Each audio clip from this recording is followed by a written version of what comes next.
2 weeks before Indianapolis, I grabbed my buddy and says, you know, let's get in the hot rod here and we'll take off for Indianapolis.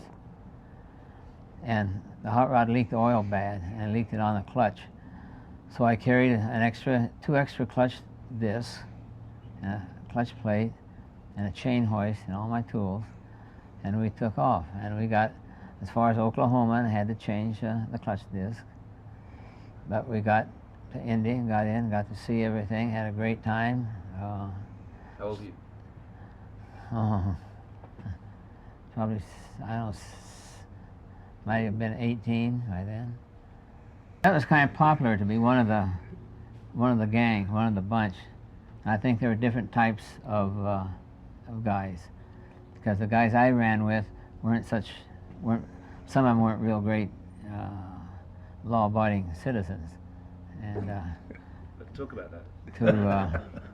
To have a police chase you today is unthinkable, mainly because they always get caught.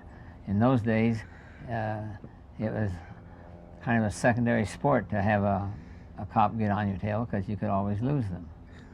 And we used to sit in a drive-in down on Beverly and Western, and dare somebody to go out and have a cop chase them by within 5 minutes. And remember Harry Bajan? Yes. Remember Harry? Well, he was the instigator of all these bad things, but we did learn some bad things, and hot rodders were looked upon as a rowdy bunch of guys. Not all of them were, but some of them were. You know, I mean, we do bad things.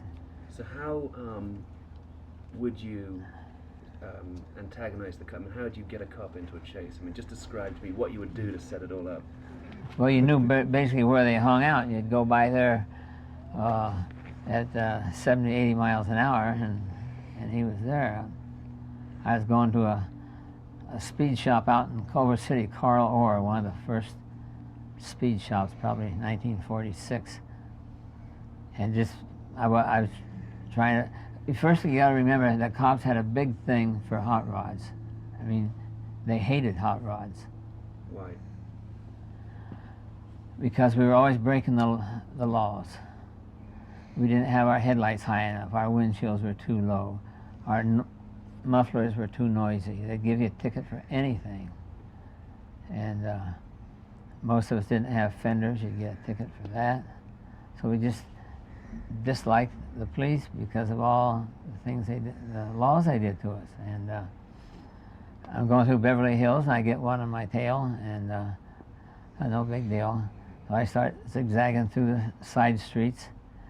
Do that for probably 15 minutes. I can hear his siren behind me.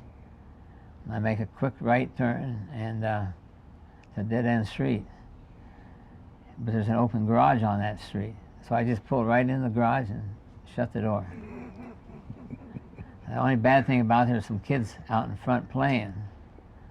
The cop kind of come by there, and they pointed up to the garage, and I guess they said, hey, that's where he is. And so he went up there and looked in the window, and then he opened the overhead door, and there was the car and me. What happened to you?